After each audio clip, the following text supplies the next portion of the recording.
Morning, Rabbi Sai. So before we start today's share, very special welcome to our dear Yuda Bamberger, who Baruch Hashem has come back, one of our first boys of yeshiva. He was here the very first year of yeshiva, he was here, Baruch Hashem. It's great to see him back over here. So Rabbi said there are certain parts of davening that, Tefillah needs chizuk in general. We've been speaking about that the last few days, the last few shurim, and trying to do as much as we can to mechazik ourselves in Tefillah. But one chelik of Tefillah, Shalom, requires, I think, tremendous amount of chizuk because most people view it as a waste of time. Most people view this part of Tefillah as like just waiting for it to be over.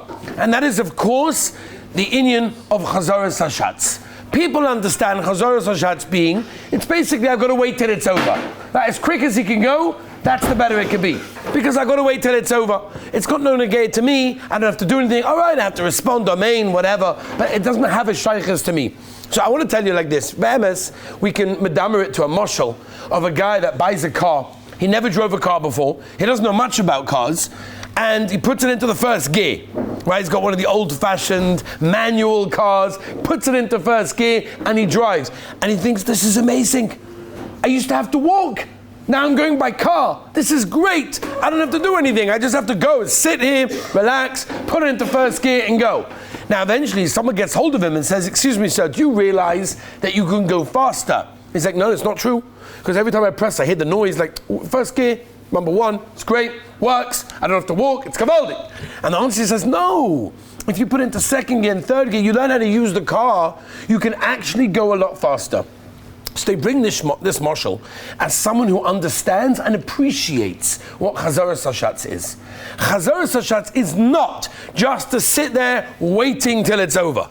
It is a time muyuchad on itself, as we're going to explain Be'ez Hashem. Today we're going to get a little bit of a quick share. Mitzvah Hashem, next time we'll try to explain it in a little more details with some halachas as well, because of course, after all, we're discussing a halacha shaila over here. There's a Gemara, the Gemara.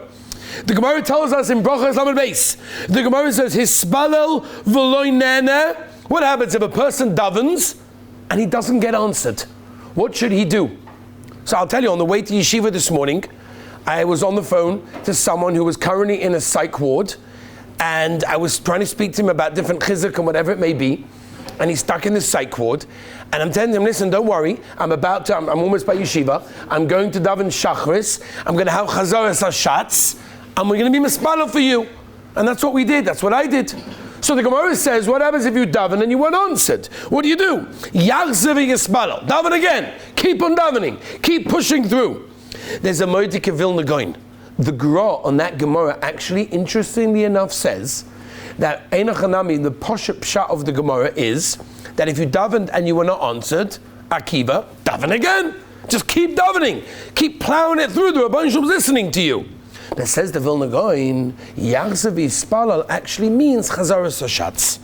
So it means the Vilna Gaon understood the amazing opportunity that we have during Chazaratz Hashatz. Now you may ask why.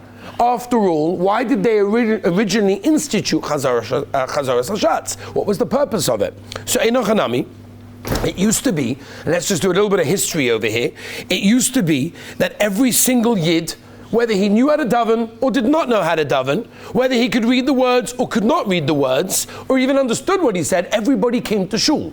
That was the accepted custom. That's what it was. People used to say Kriya Shema, people used to come in to daven. However, there was a problem. The Amaratzim out there who couldn't daven, they were stuck. They didn't know what to do. They weren't involved in the davening over there. So what happened is that they made a takana, they instituted something, that the Shliach Tzibur goes up to the front, and he says things loud, and the Amaratzim who don't know how to daven, they listen. And when they listen to every single word, and they are yoytz. And by the way, it became almost a minig, that even those that could daven, didn't daven. Because they said, this is great.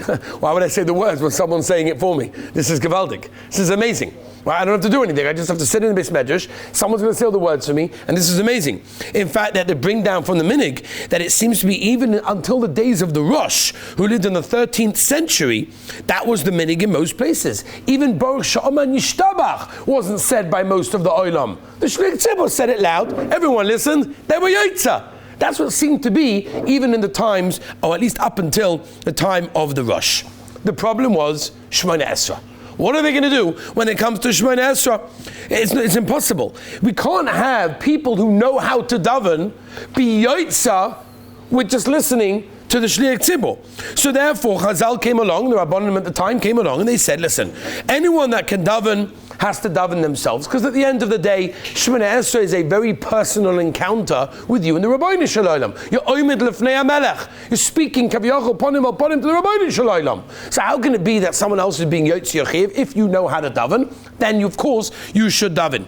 However, those that could not say Shemonei Esrei couldn't just simply do that. They had to come along and they make a Chazaratz Hashatz afterwards, repeating the Shemonei Esrei for those that couldn't do it, those that could not daven. Which is the reason, by the way, that we have Chazaratz Hashatz. So you may say, well, if that's the reason, then it's not very choshev, because I know how to daven myself. I can say the words. I don't need Chazaratz Hashatz. I could just do it myself.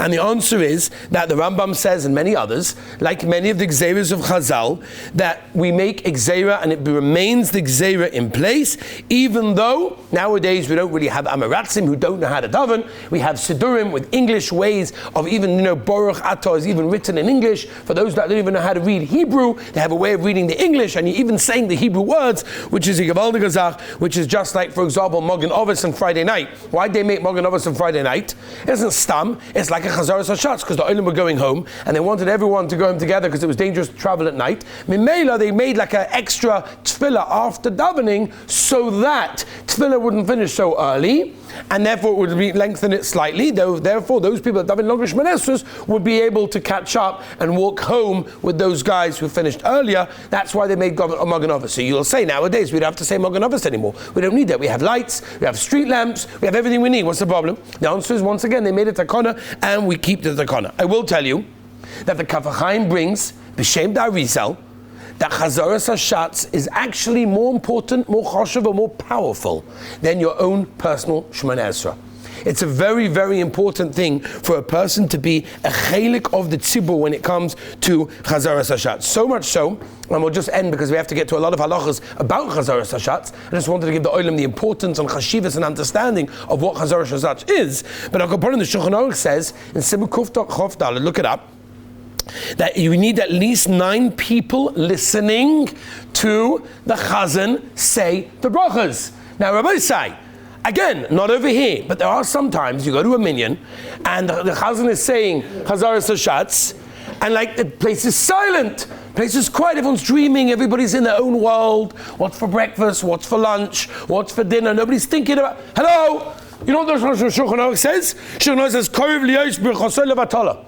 That means the Chazan could be saying a bracha levatala on every bracha that he says. If you guys are not lemaisa, part of the minyan, you've got to have at least 9 people, because of course the 10th person is the Chazan, listening, answering to the Chazan. Otherwise it could be a shaila of a bracha levatala. By the way, the Shulchan Aruch says, okay, very good.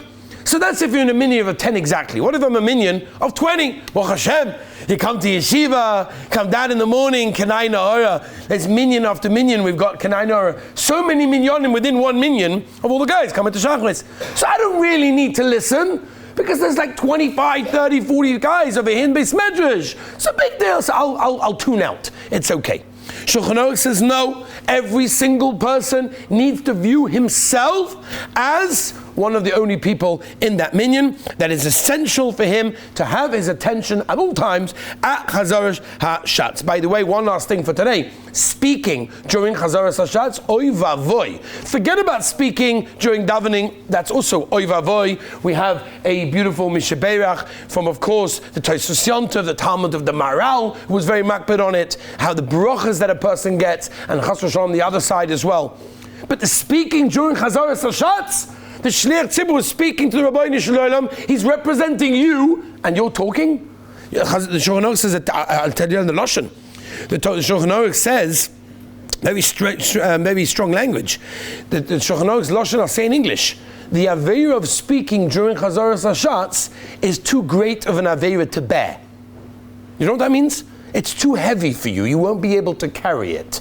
That's how strong. It's Lashon Shulchan Aruch, but it's the Heilige Tzfas Ruf. The Heilige Tzfas Ruf says that if a person speaks during Chazaratz Hashatz, it's too heavy of an Aveira for him to be able to even be forgiven, right? And the shuls that were destroyed because people talk during Chazaratz Hashatz, it causes a tremendous chilul Hashem, and mamish is mavaza the Beis HaMedrash. So Rabbi said there's a lot that we have to still discuss.